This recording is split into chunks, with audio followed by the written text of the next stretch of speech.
Buying your first house feels like it should come with a warning label. Six-figure decision, dozens of forms, strangers judging your credit score, and everyone around you suddenly has an opinion about interest rates. Here's the good news. It's not actually one giant scary decision. It's a checklist. And once you see it as a checklist, the panic mostly disappears. Today, we're walking through exactly what that checklist looks like, step by step. So by the end of this video, buying a house feels like a process you can follow, not a test you might fail. The single biggest mistake first-time buyers make is falling in love with a house before they know what they can actually afford. Not what a lender says you're approved for, what you can afford. A lender's pre-approval number is based on your gross income and debt ratios. It is not a budget. It's entirely possible to get approved for a monthly payment that would make your life miserable. So, before anything else, sit down with your real numbers. Take-home pay, existing debt, other savings goals. Your real comfortable number is often meaningfully lower than your approved number. And that gap is exactly where the panic buying happens. Most people think they need 20% down to buy a house. They don't.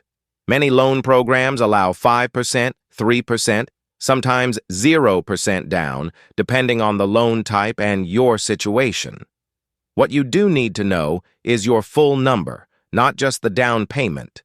Closing costs typically run 2 to 5% of the purchase price on top of it, covering things like the appraisal, inspection, title fees, and lender fees. That number surprises almost every first-time buyer who only budgeted for the down payment. Know it early, and it stops being a surprise. Pre-qualified and pre-approved are not the same thing. Pre-qualified is a quick estimate based on what you tell a lender. Pre-approved means a lender has actually verified your income, assets, and credit, and is willing to commit real numbers to paper. Get the real pre-approval before you start touring houses. It tells sellers you're serious, it tells you your actual ceiling, and it protects you from the emotional trap of falling for a house you were never going to be approved to buy. In most markets, a buyer's agent costs you nothing directly. Their fee is typically handled through the transaction. Find one anyway. Don't skip this step to save money you weren't going to save. A good buyer's agent has seen hundreds of houses and dozens of deals go sideways. They catch things you can't see yet, and they negotiate on your behalf when emotions are running highest. Before you tour a single house, write 2 lists: needs and wants.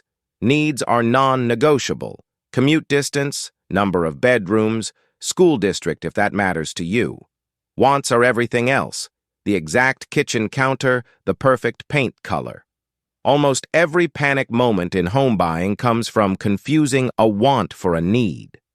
The house with slightly wrong countertops that meets every real need will make you happier in 5 years than the house with the perfect kitchen and a 45-minute commute. In competitive markets, buyers sometimes waive the home inspection to make their offer more attractive. This is one of the most expensive mistakes in home buying. A $300 inspection can reveal a $30,000 foundation problem before it becomes your problem. If an inspection turns something up, that's not a reason to panic. It's information. You can negotiate repairs, negotiate price, or walk away entirely. The inspection is not the scary part. Skipping it is. Closing day is mostly paperwork and signatures, not drama.